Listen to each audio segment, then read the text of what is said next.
Essa é uma exposição que está focada no que o Meyer entendia como um arquivo implacável. Então é uma exposição que está o tempo inteiro atravessada pelos manuscritos, pelos comentários, pelos escritos do Meyer, e que de fato atravessam toda a produção dele do início ao fim. Por conta dessa espécie de constelação que vai da ilha a Marte, a gente tentou imaginar que arquipélago seria esse, ou que sistema interplanetário seria esse que poderia conformar essa exposição. Então ela vai desde um lugar de plantar essas sementes, né, no solo da arte catarinense, de contribuir para a criação de um circuito modernista aqui no estado, até uma relação que vai dos espaços de trabalho do Meyer Filho. É o próprio artista que vai construindo algum tipo de arquivo sobre si mesmo, sobre o que está pensando sobre a sua obra. Ele não só guardava esses materiais, mas ele também ia conversando com os materiais ao longo dos anos. Então todo esse arquivo é a prova viva disso e que de alguma maneira ajuda a gente a não só compreender, mas complexificar tudo que ele fez. Marte, de alguma maneira, é um lugar heterotópico, é um lugar que está e não está, existe e não existe ao mesmo tempo.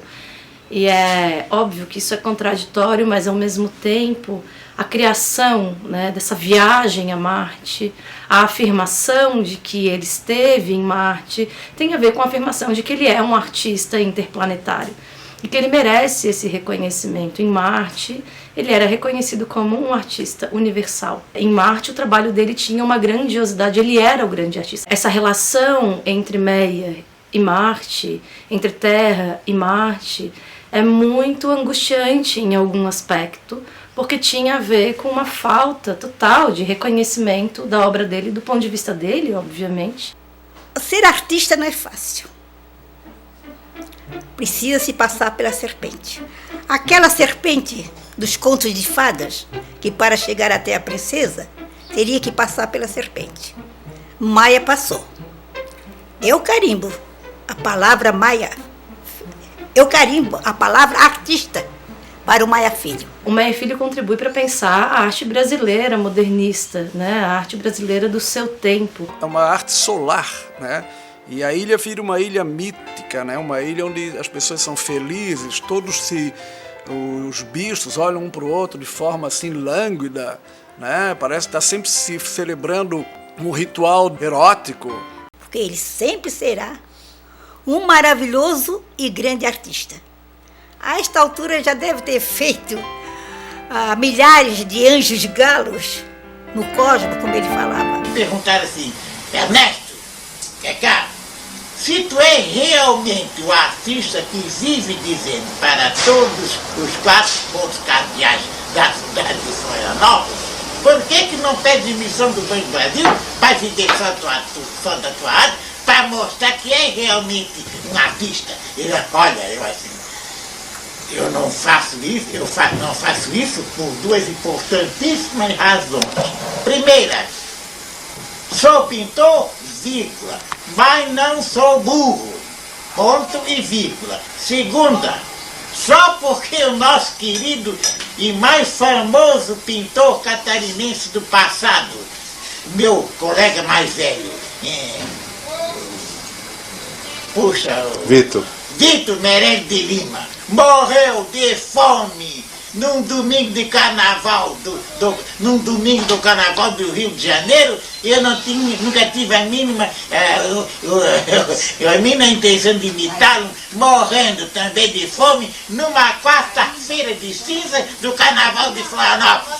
Ponto. Ele começou a ser artista num ambiente bancário, ele trabalhava no Banco do Brasil, num ambiente extremamente burocrático e na década de 40 para 50, imagine, né? Uma cidade pequena como era Florianópolis, as pessoas não acreditavam no trabalho dele. Não suportava a arte moderna, achava que era coisa de comunista. Uma série de hostilidades contra uma obra que era bastante inovadora, né?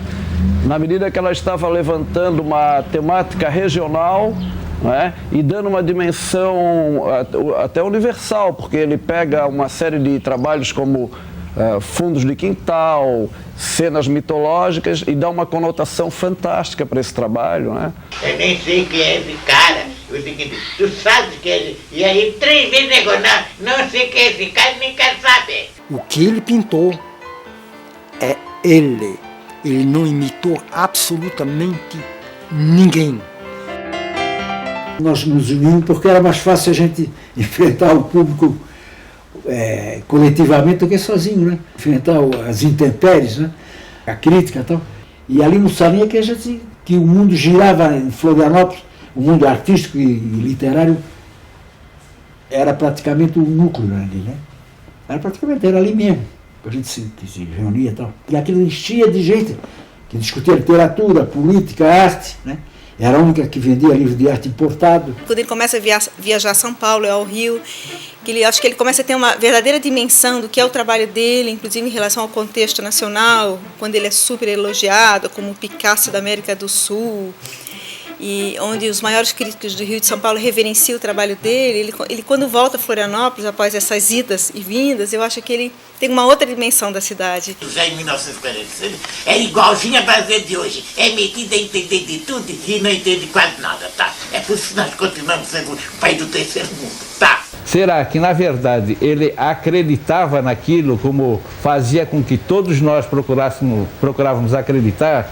Ou era mais uma das invenções, uma das fantasias idênticas à fantasia exuberante que é a obra dele? Era louco e por aí, como hoje se conhece o Maia como o homem dos galos. Naquilo que no começo ele estava sendo criticado, de repente passou a ser muito bem aceito. Houve uma época que era de bom tom ter um trabalho do Ernesto em casa. Aí ele deve ter pensado assim, por que eu vou continuar nisso? Se o Picasso tem um álbum com desenhos eróticos, por que eu não vou fazer um álbum com desenhos eróticos? E fez. E fez e chocou, e é o que ele queria, sabe? É o que ele gostava de fazer, era isso. Eu não tenho como explicar. Vocês é que têm que explicar por que eu sou o Picasso da América Latina. O que eu estou fazendo em Santa Catarina, diferentemente de outros que são bons artistas, eu estou fazendo uma obra revolucionária. Estava mesmo. Nesse caso, um artista que não via limite entre o sonho e a realidade, entre o racional e o irracional, enfim, entre o lógico e o ilógico, né? Enfim, para o Maia não havia limite, né? Então tudo isso compõe um artista que marcou época e à medida da passagem do tempo e da análise que se fizer da obra dele, vai marcar mais ainda a figura dele como uma das figuras chaves da pintura de Santa Catarina e talvez do Brasil desse período. As pessoas sempre dizem assim, que ele falecendo iria certamente a Marte. E quem sabe, né, a gente realmente pode ver ele lá de cima do planeta verde.